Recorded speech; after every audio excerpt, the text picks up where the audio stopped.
Today, we're going to journey together to uncover one of Africa's most astonishing, but also widely unknown, historical wonders. We're talking about a structure so massive, it really challenges everything you might think you know about ancient engineering. All right, let's get into it. So let's just start with the big question. Does Africa have a Great Wall? You know, we've all heard of the Great Wall of China, of course, but could there be an African equivalent?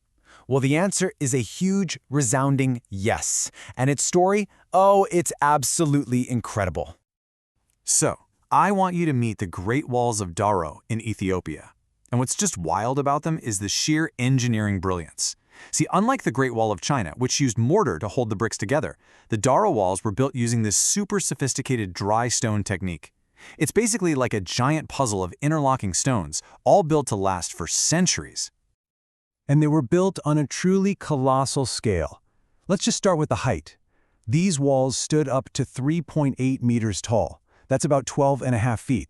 We're talking more than twice the height of an average person. A really formidable barrier for anyone trying to attack. But you know, their height is really just the beginning. A single continuous section of these walls could stretch for up to 200 kilometers. Just think about that for a second.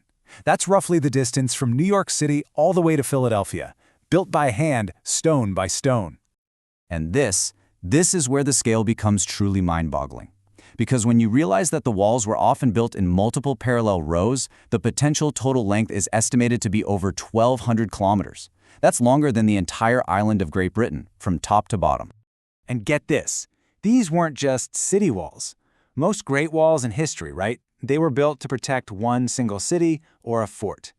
The walls of Dawro, they were different. They were built to defend an entire kingdom, marking its territory and protecting its people across a vast, vast landscape. So who on earth could have organized and built something so monumental? Well, the answer lies with the builders themselves, the incredible Dawro Kingdom.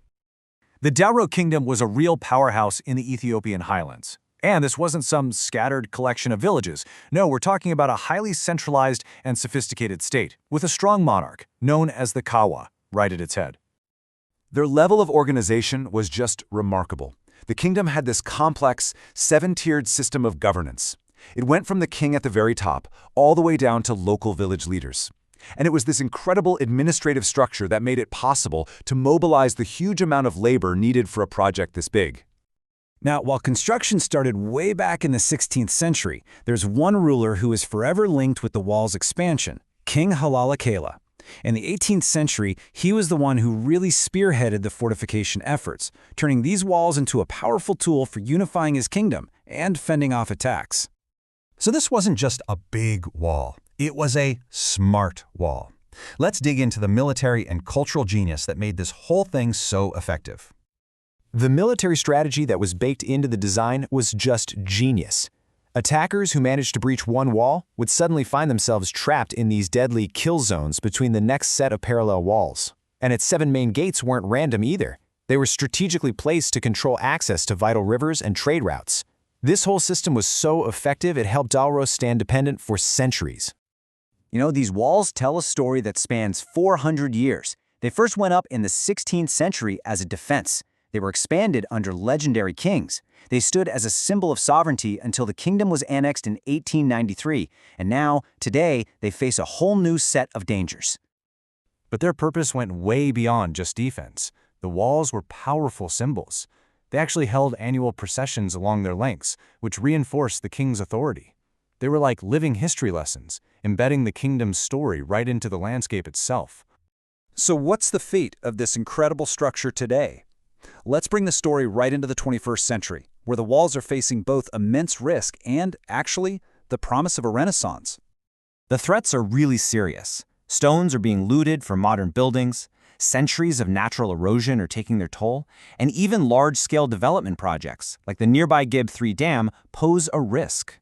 It's tough because, while we have these huge historical estimates, satellite imagery has so far only confirmed about 150 kilometers of intact walls remaining today. But it's not all bad news, not by a long shot. There's a growing movement to save them. A new resort that just opened in 2023 is bringing in tourism money that directly supports the local economy. And this growing recognition is fueling a powerful push for preservation, linking Dawro with other national heritage sites and finally bringing its story to the world. So, why does a forgotten wall in the highlands of Ethiopia matter to the rest of the world? I mean, really, why should we care? Because this is so much more than a local story. It's a story for all of humanity. Ultimately, the walls of Dawro just completely dismantle these outdated, tired stereotypes of pre-colonial Africa. They are undeniable physical proof of a continent that was filled with complex, highly organized societies capable of monumental ambition and incredible engineering feats. And you know, this really speaks to a universal truth. When you place the Dawro walls right alongside structures like Hadrian's Wall or the Great Wall of China, you start to see this shared human impulse, this drive to build, to protect, and to leave a lasting mark on the world. Dawro's story is a vital but still very understudied chapter in that global history.